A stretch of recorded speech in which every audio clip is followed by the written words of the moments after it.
The review of last week's recipe, saucy Buddha bowls. Plus, we're going to wrap up our easy to make, tasty man meals you can eat all week series. Going to find out the favorite recipe and some kitchen takeaways. This is Who Cares About Men's Health, providing information, inspiration, and a different interpretation about men's health. I'm Scott Singpill, the host, and from thescoperadio.com, and the MD to my BS, it's Dr. Troy Mattson. Hello. And the guy who is learning healthy isn't always just a pile of vegetables. Producer Mitch is in the mix. Hey there. And both of our guests today from the Department of Nutrition and Integrative Physiology at University of Utah's College of Health. First, we got nutritionist and spice wimp, Thunder Jalili. Hi, everyone. And registered dietitian and culinary coach, Teresa D. Hello, hello. I don't have anything to say about you because you're the most solid person on this whole podcast series so far. So. I was just saying, Scott, you gotta refer to Teresa as TD. I know that has no meaning to you as not being a sports fan, but you like TD? I do like TD. Yeah, TD. Hey, TD's in the house. We got TD here. What? TD in the house. TD's in the house. I can do it. I can hang. I've spent my time on a sideline. Last week's recipe was saucy Buddha bowls. Unfortunately, Troy got super busy, wasn't able to participate. I was out for a week and didn't realize how much that was going to impact my participation, so I'm feeling pretty bad. But we did have Mitch and Thunder make those, so we're going to find out more about the saucy Buddha bowls. Plus, also, since this is the last episode of our Healthy to Eat Man meals, we're going to do some reflections. It's kind of like graduation, as Troy said last week. Going to reflect on our favorite recipes. And then also, what did we learn out of this experience? And then Teresa's going to wrap it up with where can we find more recipes? Because we're not always going to have our, culinary coach TD in the place to be on the Who Cares About Men's Health podcast.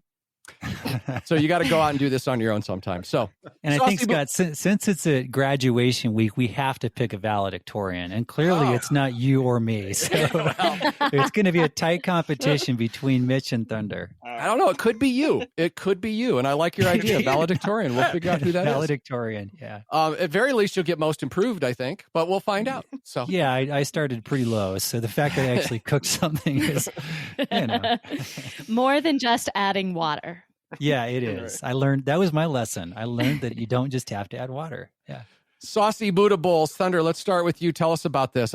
This one looked really intriguing to me, so I'm bummed I wasn't able to make it. So tell us a little bit about this from your perspective. Yeah, so this was a kind of meal that's like right in my wheelhouse in terms of like what I like.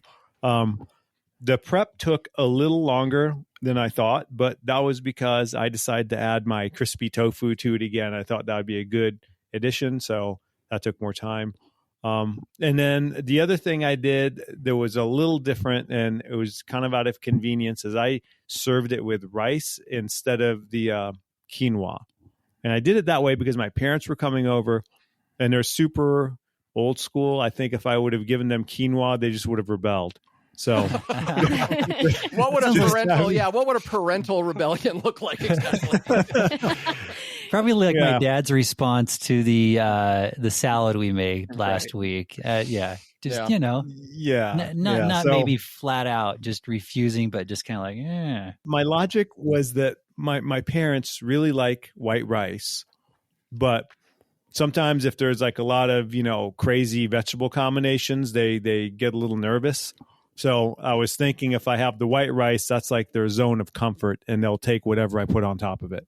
Just like you do with the toddler, right? Yeah, exactly. Food introduction. Start with something, food pairing, something familiar with something new.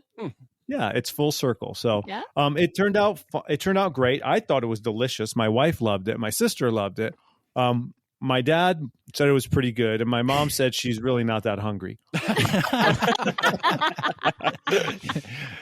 Well, at least they were polite about it. Yeah, at least they were polite about it. So, what sauce did you go with? I went with the spicy sauce. I can't remember the name off the top of my head. The tahini one or the other one? No, the spicier one. And I actually didn't have any serious hot sauce in the house. No surprise there, given my background of aversion to spice. But so what I did is I actually put some of the red chili paste from the Thai recipe we did in week 1. I put some of that in it and mixed it up, and it actually turned out amazing. And I think that was like the high point of the meal. Like I feel like I can put that sauce on anything and make it Asian. Awesome. Cool. Well, that's how I feel about this particular sauce recipe as well, is that it really could go on anything. So, maybe you should have just served Mom's sauce and rice. Yeah, that would have been a good one. That's an accepted move to have sauce and rice. But it was good. Everybody did like the sauce, even if they weren't wild about all the veggie combinations. So, so I think it was a win. Did anyone get seconds? Besides me, my sister got seconds. Okay. Bless her. Well, my little nephew had a good quote. He's 11. He said, I liked everything in it. I said, really? Well, I said, what didn't you like? He said, well, I liked the rice and the egg. I didn't like anything else. Okay. So then he was trying to be nice. Yeah. Well, we'll find out if this made Thunder's top meal or not coming up. Let's go to Mitch. How did the saucy Buddha bowls work for you? Well, I'm going to start. Let's talk about the sauces for 2 seconds. I made both. Fantastic. I think that especially the fact that there is so much spice and flavor to them, like it really made the dish really tasty, right? So it wasn't just roasted vegetables, but just a little bit of that sauce could go a really long way. And that was really kind of cool. And I mixed them up a little bit. That was kind of fun. So the thing I tried this week was Thunder last week had mentioned, hey, you could make it easier if you just got frozen veg, right? And I live in a household where someone told me that that's cheating. And I was like, excuse me, whatever makes this work better, right? So sure enough, I grabbed frozen cauliflower, frozen sweet potatoes, some pre-prepared, some of the zucchini. They had them all sliced up already in the grocery store. And it wasn't that much more expensive, if at all, right? I didn't do the full pricing out of everything, but to be able to just come home and maybe cut an onion and throw everything together and be able to get this done in the 10 minutes it took for the couscous to cook and the 20 minutes it took to roast everything, that was worth it to me. That is something that I will never forget, because it's just sometimes eating healthy seems to take a lot of work, a lot of chopping, a lot of whatever, when you could literally just go to the local fast food place and someone will hand you a fully prepared meal, right? So that was my big kind of breakthrough this week. It was delicious. Absolutely loved it. Tried out the frozen stuff, and the bags were big enough. I have enough to do this again next week. Oh, that's excellent. I think that's one of the wins of all this, is that at least, we now know we can turn to the frozen vegetable section. That makes our prep time, less, and, maybe that won't be the barrier anymore to not wanting to cook at home, because you eliminated a lot of that chopping and cutting and so forth. And I have no problem with the chopping. I'm comfortable chopping, but it was just hey, I just cut my entire prep time in half. So it was good. It was really good. Yeah, I think anything you can do to make these recipes more simple is a great idea, whether it's you go for the frozen vegetables and use those instead of doing all the chopping, or get even the fresh vegetables that a lot of grocery stores carry that have already been pre-chopped for you that you can buy.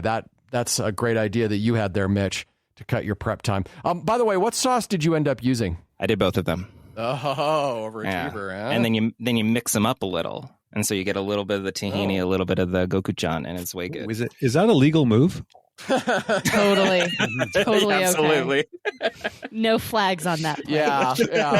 PD says no penalty. No flag. No flags on the plate. I love it. Nice. All right, time for some reflections on this whole process. So we're just going to go around the room here. First of all, why don't you go ahead and tell us your favorite recipe, and then follow up with, going through this process, what did you learn? How did you change? What's different? Do you think you're going to continue to do this? Let's start with Troy. Well, Scott, this was definitely a growing experience for me. I came into this, as we talked about, having had experience making pancakes, and that's been my idea of cooking. If it requires more than 3 or 4 ingredients, I'm not doing it. So it was a stretch. And that first week, I seriously had doubts if I was going to continue. And I really wanted to make the Buddha bowls. Things were just crazy this week, and I wasn't able to do it. But the biggest thing, number one recipe for me, was spaghetti squash. Absolutely loved it. It was easy to make, and I could think of many variations with that. That is definitely a keeper. And Laura, my wife, has even been asking me hey, when are you going to make spaghetti squash again? Yes. You know you've succeeded. Yeah, when you have someone actually, that's why I asked Thunder if anyone went back for seconds. I knew my sister-in-law liked the salad because she got seconds. The others were kind of yeah, I liked it. And some were I didn't. The biggest lesson I learned, I think, Well, number one, I learned how to use an oven for something other than pizza, which was a definite learning experience. And just trying to figure out where stuff is in the store, that was intimidating, but I feel like I've got a good sense of where to find things. And, I feel like now I can start to look at more of these recipes and just, try some out. Maybe not every week, maybe it's every other week, but I would like to continue to do it. Hey, Mitch, how did it turn out for you? Favorite recipe and reflections? So my favorite was definitely the Buddha bowls. So in the past, my partner and I have tried eating healthier, getting in shape, etc. And it seems to always end up being chicken and Iceberg peas. salads? No, yes, something along those lines, right? It's chicken and peas. So just like a plain roasted chicken breast, maybe boiled chicken breast sitting next to like a bunch of frozen peas, or, a chicken breast and a bunch of, we did the, if it fits your macros for a while, and that felt really strange. Your every little thing is a calculation and whatever. And that in the past has been my primary relationship with quote unquote healthy eating.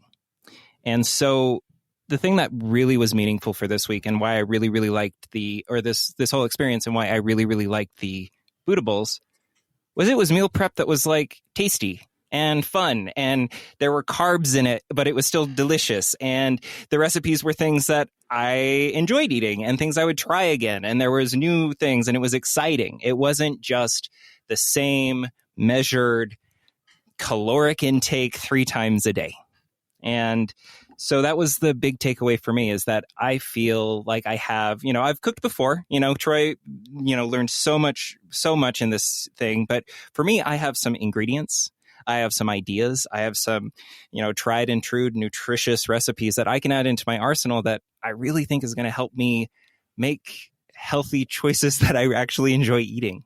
I want to run a comparison here, Teresa. Mitch's understanding of what was healthy versus his new understanding of what is healthy. The boiled chicken breast next to the peas versus so plain.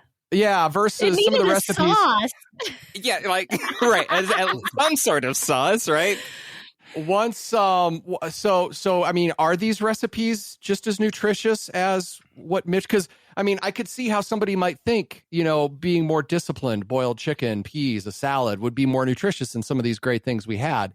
So, like, what is the definition of nutrition? Maybe that's where we're kind of screwed up in our heads. Yeah, I think unapologetic deliciousness is where we should start. Yes. Right? It should taste good, and it can still be healthy. And I think we have a bit, we as in, just kind of Western cultures have a bit of a skewed sense of what healthy is. And, you don't want to point fingers, but I think the diet industry has kind of exploded this, right? That if you want to try and lose weight, if you want to be healthy, this is the plan that you need to follow, and it needs to be X, Y, and Z and nothing but.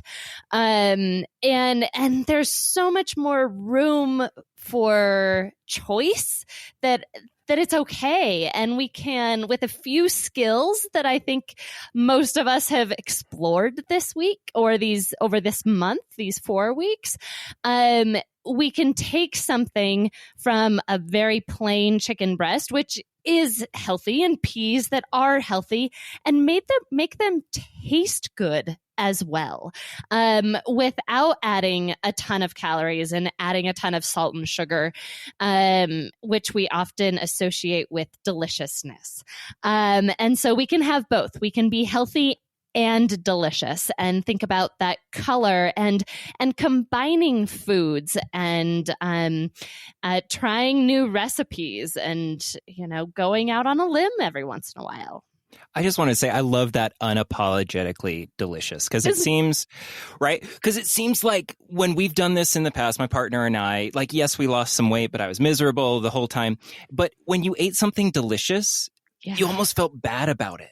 Right? You were like, oh no, this thing was delicious. It must be terrible for me. It must be bad for me, right? Yes. Yeah. And so that idea of finding healthy foods that are unapologetically delicious is just, I love that idea. Yeah. And I'm very much of the practical sense that all foods can fit in a eating plan. right? It's just, it's on a spectrum. What do we eat most of the time? And what do we eat every once in a while or in smaller portions? We're not going to make health changes to our bodies, biochemically or otherwise, on one day, right? Sure, we can have blood sugar spikes and whatnot, but we're not going to affect our overall systemic inflammation or our arthritis pain or our cardiovascular disease and our cholesterol numbers on one day. But what are we doing for the long haul? And I think we have to find foods that taste really good, that help us to continue to eat that way for the long haul, and what's sustainable. Anyways, that's my soapbox. Love it. I love it. Thunder, favorite recipe, and what did you learn? Probably the first one, actually, the Thai curry, because I'm kind of a sucker for curries and, coconut milk and all that. So I like that. And what I learned in this process, well, I should say, of all of us who made the recipes, I'm going to take a guess. I'm probably the most experienced in terms of like cooking like this, because I've been kind of doing it for a while, just because, I've been influenced by Teresa and everyone else in our department for years. He's worked with a dietitian or two. Yeah. And so, so I have that background, but what I was reminded of was a couple things. One, it really doesn't take as much time as you think, as long as you kind of have a little bit of a plan in where you can save time. And that's something we've talked about before, like the frozen veggies and the, prepared garlic and things like that. And the other thing that this taught me is that I probably don't use enough sauces. Yes. Because like I look back on, and I do make a lot of things with vegetables, and so forth, but in general, I find myself like, maybe adding some seasoning salt or something like that. I have so much more room to incorporate interesting sauces in the stuff that I cook, even if it's just a side of vegetables, instead of putting, like butter and salt, maybe add a little bit of a sauce to it, and that would be probably better. So, yeah. And one last thing, this actually just occurred to me. I think this has had a indirect influence on my daughter, because she's like living on her own now. She just moved into a house, and we were like, when I would make one of these recipes, I, text her a picture. Hey, look what I made. And she's been texting me pictures now of things that she is making at home that are kind of like these recipes. So that's been a positive thing. That's great. You've influenced another individual. You're a good dad. It all comes back to Teresa, because it was her recipe. That's right. So, I did miss that 1 week. I really wanted to try the salad. Which one was the salad? What was that called specifically? A zesty lentil salad. Yeah, I wanted to try that because I'm not big on lentils, but I want to try to incorporate them in my diet in a way that I can sustainably do so. So I was bummed about that. And these Buddha bowls sound great. And I am going to go back and try to grab these. So I'm a little limited, but boy, I love that red curry. I thought that red curry was great. It was easy to make. And also the granola bars. How did not any of you say granola bars? Those things were like, I don't know. Unapologetically delicious. Yeah, I love those bars also. I thought they were great. But I was kind of thinking I should pick a meal and not a snack. Yeah, sure. That's why I went with the And quite frankly, portion control on those is a little difficult, right? Because that's the key for that, right? Because there's some sugar in them and they do taste good, but you can't eat the whole thing in one sitting, which I came close to doing. But anyway, and what I learned was, so I've been in the kitchen before, nothing very fancy. I tend to only make food for myself because my wife is a vegetarian. I am not, although I am moving more towards a plant-based diet over the past few months. But I kind of enjoyed being in the kitchen for a couple of reasons. One is kind of relaxing. Once you get past the point where Troy was, where, it's uncomfortable and you don't know what you're doing and you feel lost, it's kind of like a meditation state, right? You just kind of focus on making the food that you make. And I'm not thinking about anything else, which gives my brain a break from my daily life. And then the other thing was, it was like a gift to make food that other people could eat. Like my wife was so excited every time I made one of these meals. And then we could sit down and share a meal. And I can kind of understand when they talk about the power of food throughout history and sharing a meal together, especially one that you've made, just from an emotional standpoint, that felt really good, right? So that kind of goes to our domain of mental health Yeah. So you're not only nourishing your body, but you're nourishing your mental health, your soul, whatever you want to say, right? Yeah. So I really enjoyed that aspect of it. I always think of like, when you share food with someone, prepare food and have it together, you're kind of giving a little bit of yourself to that person. Yeah. So for me, that always seems to make it like special if someone like makes something for me or vice versa. And I think I want to hit on a theme here. So I want to kind of summarize some of the other things that I've noticed everybody saying. If you've never made meals in a kitchen before, it kind of comes down to, in my mind, to overcoming barriers. And we saw a lot of this with Troy, right? Not understanding the kitchen, not understanding the language of recipes, not being comfortable in the kitchen, not understanding where things are in the grocery store. Like all of these barriers can make you stop and give up. But as we learned with Troy, coming up on week 4 here, making 4 recipes, he's feeling a lot more comfortable with that. And if that barrier stops you, that's not good. But I think that barrier has been lowered for Troy. And like Mitch, his perception that a healthy meal needs to take a lot of work or a lot of time, we kind of saw that barrier changed a little bit as well. And maybe even the barriers, you hate cleaning dishes. So, you give a little piece of yourself by making the food. And the deal is, hey, honey, how about you clean the dishes? You can work all these things. Yeah, you can work all these things out. So did you do that, Scott? No, I didn't. I don't mind doing dishes. Again, it's a Zen thing for me. Like for one moment in my day, I'm just focusing on the feel of the dish, how clean it is, so I actually like it. I sure did. You did. I did. That's good. So anyway, if you've been reluctant or you've tried stuff in the kitchen before and you feel it wasn't a success, I really encourage you to try it for a few recipes because you will get comfortable pretty quickly. Like it was pretty uncanny how Troy got comfortable pretty quickly, really. That first week was terrible for him. And then now by the end of this, he's feeling pretty good about it, or at least a lot more confident. So yeah, I'm feeling better. Yeah. I won't say I have not reached the Zen state yet, as I heard you talking about that. I am definitely not at the Zen state, but I can see what you're talking about. And I think to truly enjoy cooking and to do it on a regular basis, I think you really need to at least approach that and just enjoy the process. And that's been probably the biggest challenge for me. I can't say I'm at the point where I enjoy the process completely, but I have enjoyed the end result. And so that's a start. Yep. And I know your wife has too, because, she posted about it on social media. So yeah, I think she did it more to maybe make fun of me a little bit, but no. Her top 10 list of questions I asked, like, how do you peel garlic and whatever else? But that's legitimate stuff. That's navigating the kitchen. And these were sincere questions. I wasn't just making stuff up. These were sincere questions. How do I do this? I don't know. So, yeah. All right. So we're not always going to have Teresa with us. So if we want to proceed and go forward, where can we find some good recipes that are still fairly easy to make that you can, make in mass quantities and, save? Yeah, sure. So there's a lot of, thank God for the internet. There's an amazing plethora of recipes out there. The challenge sometimes is it good? Am I gonna like it? And so I tend to go with recipes from more sources that have been around a while, versus kind of random. Sometimes blogs can be hit or miss. If you find a good one, there's some really great ones out there. There's some good apps. Yummly, Yumly, Yummly, is a really great app.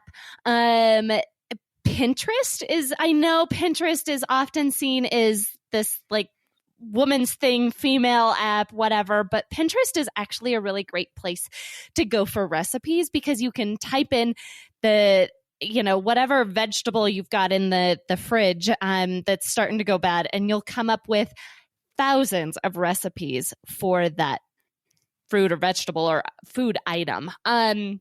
And usually there's great pictures to go with it, and you can kind of scroll your way through. If you're looking for things on the more plant-based and healthful side, eatingwell.com. They also have a magazine that you can find in your grocery store. Things like that is a great source for recipes. Also, there's also, if you're looking for things that kind of take it up to the next notch a little bit, you're looking for some awesome new sauces, things of that sort. One of my personal favorites is Bon Appetit magazine. And they've got an awesome recipe warehouse on their website. If you're looking for different grains and trying to incorporate different grains, Bob's Red Mill has awesome recipes, as well as King Arthur, and a little bit more kind of getting it. Maybe you'd like to explore baking. King Arthur and Bob's Red Mill have really great baking recipes, also kind of hitting on the grains a little bit more. So there's a lot of variety, and it's, again, just trying new things. And I think using friends and family is a great way to explore new recipes. So if you're at that family gathering, or that if we ever get back to, buffets or what have you, having somebody, if you like that particular salad that they brought, or that entree, or what have you, asking for the recipe and sharing those recipes is a really great way to add to your list. And whether you keep those recipes electronically, or if you're like me and old school and like to have them written out, whatever kind of works for you, there's lots of great sources out there. Well, I'll tell you, Teresa, as I'm hearing you talk, I think you might want to consider creating either your own app or website, or both. TD's Man Meals Made Easy, something like that. Which, I did a quick search, and when you look for like a compilation of men's focused recipes, it's really focused either around the grill, which isn't bad. I love grilling. But that's it, right? Yeah. And they tend to be very meat centric, and don't incorporate a lot of vegetables. And so I don't think you have to be completely vegan or eliminate all meat. But if we're looking at it from a health standpoint, and not only health for me as a human, but health for the planet, we need to be incorporating those plants more. And so, maybe we're on to something that'll be my next career move. Maybe, Troy, I'll give you a call. TD's Man Meals. Love it. TD's Man Meals. I like it. Yep. We were given these great recipes, and we kind of had to try them, right? First of all, we had a great guide in TD and Teresa, but then we just kind of had to try them. Like, I find that sometimes when I go online and start looking for recipes, I get overwhelmed and I don't know which one to pick. I don't know if it's going to be within my skill set. I don't know if it's going to be good. Like, how can we choose a recipe that is within our skill set, that's not going to be too incredibly difficult, it's still going to be good? Read through the recipe. Does it sound good? Do you understand it? Right? Are there words or skills, culinary skills that are being talked about that you have no idea what it is? Maybe you want to learn a new skill, so that would be an appropriate time to take a little bit of additional time. But sometimes it's just reading through the ingredients. Does this have foods that I like? Go for it. Is it a curry? And okay, I know that I've made curries before, but this one has some different ingredients. So let's go ahead and give it a try, because I know I've liked other curries, or things that are similar to it. So sometimes it's helpful to start with something. Is there some familiarity within the recipe? The image speaks, a picture says 1,000 words, right? Does it look appealing? That's something that I always try to look for or think about when I'm putting photos or taking photos to go with my recipes, is to make it look appealing, because if it doesn't look appealing, I probably don't want to make it. Sauces. Okay, I want to try some new sauces and make a small quantity first versus making a large quantity of it. So I often find that I'll try a recipe the first time per the recipe and follow the recipe, and then I'll either make changes to it or I'll discard it or keep it as is. And I kind of end up putting that recipe into 3 stacks. But I usually just try and make just one kind of batch of it first. Try not to make too much, or making it and taking it to a group event where other people can eat it too is a good way to test out new recipes that you're not quite sure of.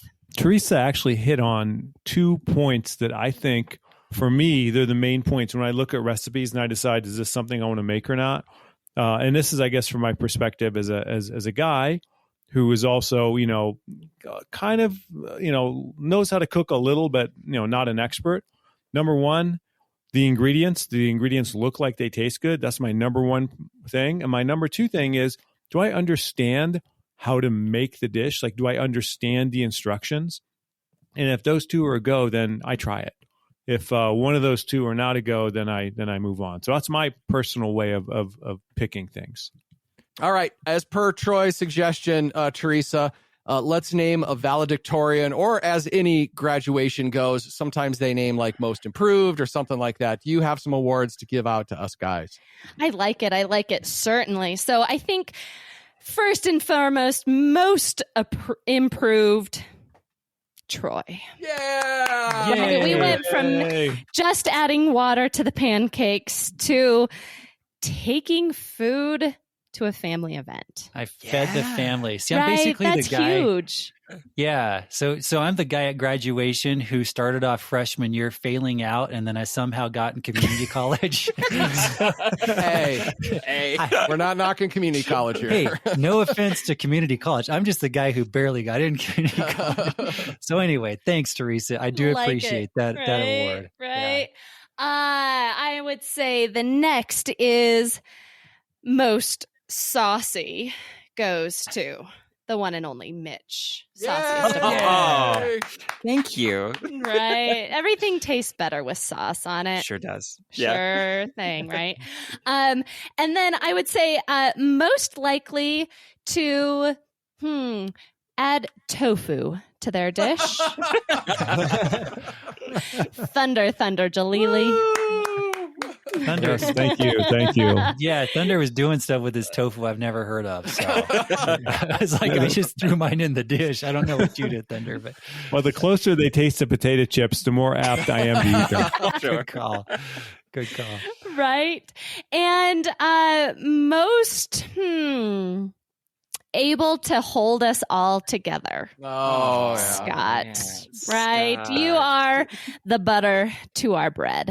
Hey, I like that. The sticky to the rice. Yes. One that keeps his The train sauce to our Buddha bowl. Teresa Dvorak, TD, as you have come to be known over the past 4 weeks, thank you so much for helping us out. And if you are listening to this episode and you have not heard any of our previous episodes, this was part of a series that we started out over the course of 4 weeks. And I think a great way maybe to get started if you're intimidated by any of the things we talked about, any of those barriers, is to just go back to the first episode and try that recipe. And instead of doing the garlic and the ginger as the recipe says, just buy the little jar of pre-made stuff, right? And then maybe next time you make it, you might want to try using fresh garlic and figuring out how to make that work so you don't overwhelm yourself, and you start learning some of those kitchen skills.